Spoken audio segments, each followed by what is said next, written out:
Of course, at school I learned some basic English, either at primary school or high school, even college. I learned a lot of English, but they weren't even close to my level right now. Whatever real progress happened to me in listening or speaking only happened by self progress that came out of self education.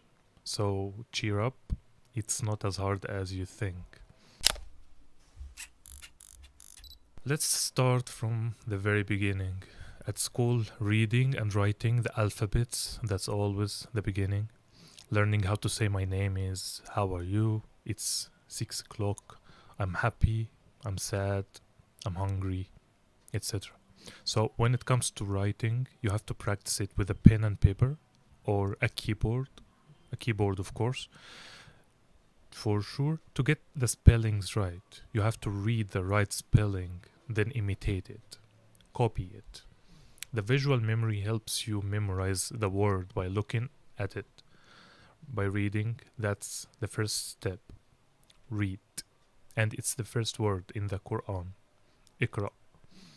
You start to read, then write. We spend our school times learning that for the exams, but then we stop and we forget. Let's say you want to start again from scratch, A1 or A2, then bring your notebook and start reading and writing. You'll meet new words, look them up, search for them, explore the different synonyms for some words that you liked, their meanings. Immerse yourself with the process. That's something that helped me, that I started with writing and reading. Some people can read very well, but they have a problem with the spellings. Let me tell you what improved my spellings. I used to use a chatting site like 10 years ago called SpinChat. I think it still exists, where you talk to foreigners online. Not only that my English was bad then, but I also didn't know what to say.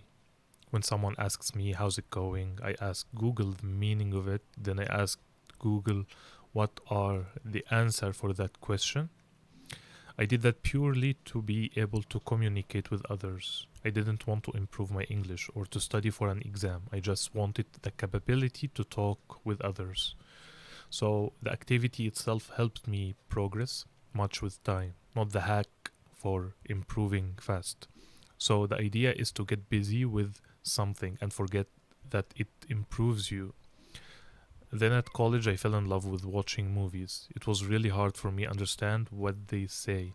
Then I started downloading movies and look for their Arabic subtitles so that I understand them. And then after a while I started downloading the English subtitles for the English movies. And that was a game changer. It was a new world. I don't know how many movies have I watched, probably hundreds and tens of TV series. That's how I improved my listening and acquired a lot of vocabs and expressions. Not at school, not at a paid course, just me alone in my room. I'm not gonna lie, it took me some years to reach that level, but I didn't even pay attention to that progress. I was just enjoying the moment while watching all sorts of films. But then a classic situation happened. You think because your English is good, that you will be able to speak. But it was shocking that my speaking level was very basic when I started going for job interviews. I understand them, but my mind is empty, and it takes too long to form a sentence. I sounded like a beginner.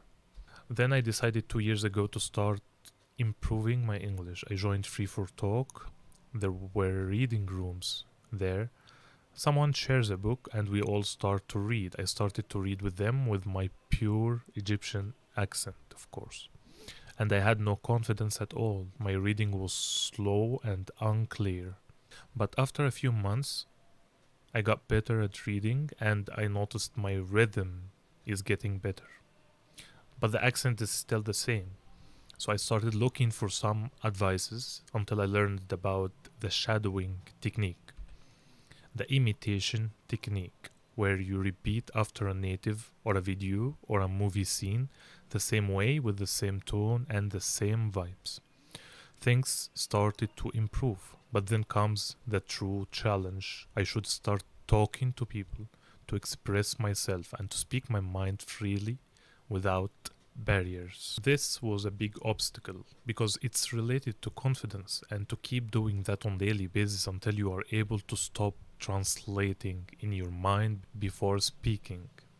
It was related to immersing myself in listening and to practice speaking every day for at least 1 hour. I remember spending 9 months on Free for Talk to do that every day.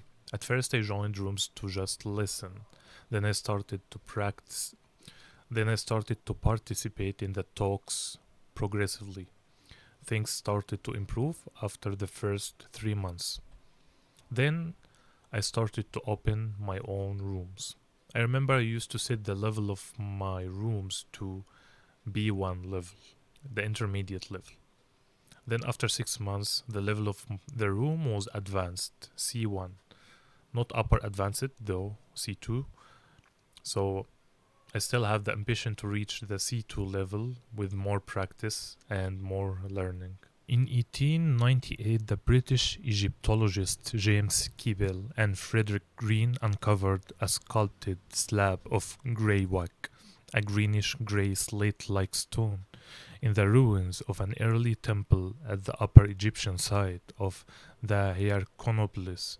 Unlike the discovery of Tutankhamun's tomb 24 years later, this find would not bring the world's journalists racing to the scene, but its discoverers were almost immediately aware of its importance.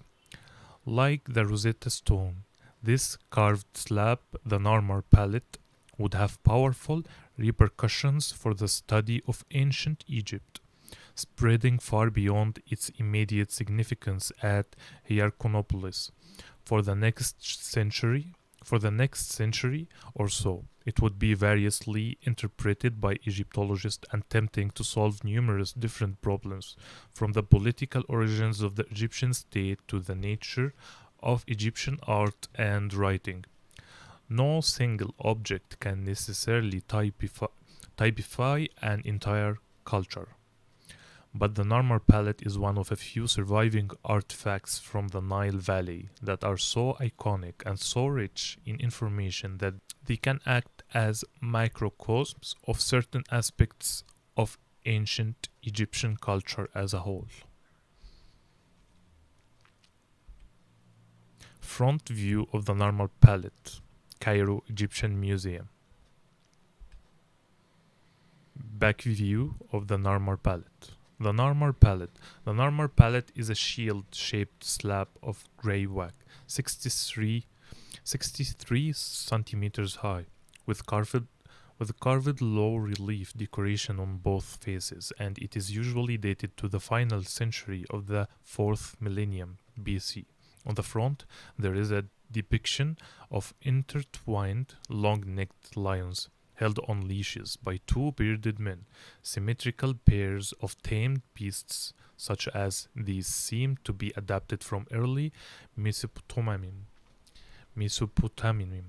perhaps Elamite iconography. In an Egyptian context, however, they may specifically represent the enforced unification of the two halves of the country, which is a theme in Egyptian art and texts throughout the pharaonic period. The circle formed by the entwining necks of the serpopards ingeniously creates the depression or saucer in which pigments for eye paint might have been crushed. The original purpose of these palettes, but it is unclear whether such significant ceremonial artifacts as the Narmer palette were ever actually used for this function. Highly charged ritual objects such as these perhaps transcended the supposed function of the thing itself, as they took on the role of offerings dedicated to the Hieronymus temple. On other ceremonial palettes of similar type, the circular depression can have the unwanted effect of interrupting the smooth flow of the scenes depicted. Compare, for instance, the two-dog palette, also excavated by Quibble and Green at Yarkonopolis, where there are once again two long-necked lions on the front, but the depression simply sits between the necks rather than being created by them, or the battlefield palette, where the depression interrupts a row of captives. In the top register, on the front of the palette, above the two serpoparts, the artist has carved the striding, bearded figure of an early Egyptian ruler, probably identified as a man called Narmer, judging by the hieroglyphs both in front of him and in the seraph in the center of the top of the palette, between the two cows' heads.